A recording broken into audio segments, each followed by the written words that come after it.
1926 թվականին Ազգերի լիգայի կողմից հրատարակված այս քարտեզին պատմական հայկական շրջանները մինչև Էրզրում նշված են որպես Խորհրդային Միության բաղկացուցիչ։ Առաջին հայացքից անսովոր է, բայց բացատրությունը իրավական առումով հստակ էր։ 1920-ին ամերիկյան նախագահ Վուդրո Վիլսոնի իրավարար վճռով, կնիքով և ստորագրությամբ այս տարածքները փոխանցվել էին Հայաստանին, իսկ Հայաստանը տվյալ շրջանում Խորհրդային Միության կազմում էր։ Հետևաբար տարածքներն իրավականորեն պատկանում էին ոչ թե Թուրքիային, այլ Խորհրդային Հայաստանին։ Արա Պապյանը Վաշինգտոնի հայ համայնքի հետ հանդիպմանը ներկայացրեց այս և իրավարար վճռի մասին այլ քիչ հայտնի ուշագրավ մանրամասներ։ Այն բոլոր փաստաթղթերը, որոնք կնքված են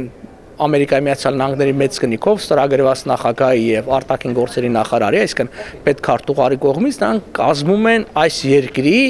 օրենսդրության մասը։ Հետևաբար իրավարար վճիռը այսօր ուժի մեջ է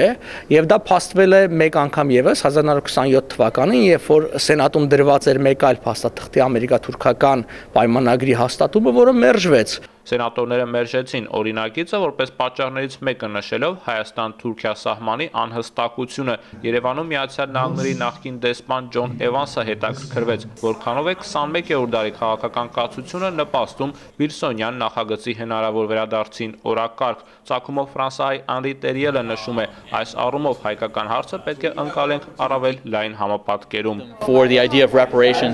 Աշխարհում առավել արդիական է դառնում փոխհատուցումների թեման։ Ամերիկյան հնդկացիների իրավունքների վերականգնման խնդիրը շարունակում է մնալ այժմիական։ Հարավաֆրիկյան Հանրապետությունում դատական գործեր են հարուցվում ընդդեմ այն ամերիկյան կորպորացիաների, որոնք շահագործել են սևամորթների աշխատուժն այդ երկրում եւ արդեն իսկ շահել են մի քանի դատական հայց։ Ժամանակն աշխատում է ի նպաստ հայկական կողմի, քանի որ փոխհատուցումների հարցը ապագայում մեծ կարևորություն է ստանալու։ Ծագումով Հարավաֆրիկյան Հանրապետությունից է պատմաբան և փիլիսոփա Ջերմեն Մաքքալփինը, որն ուսումնասիրում է Մեծեղեռնի հիմնախնդիրը։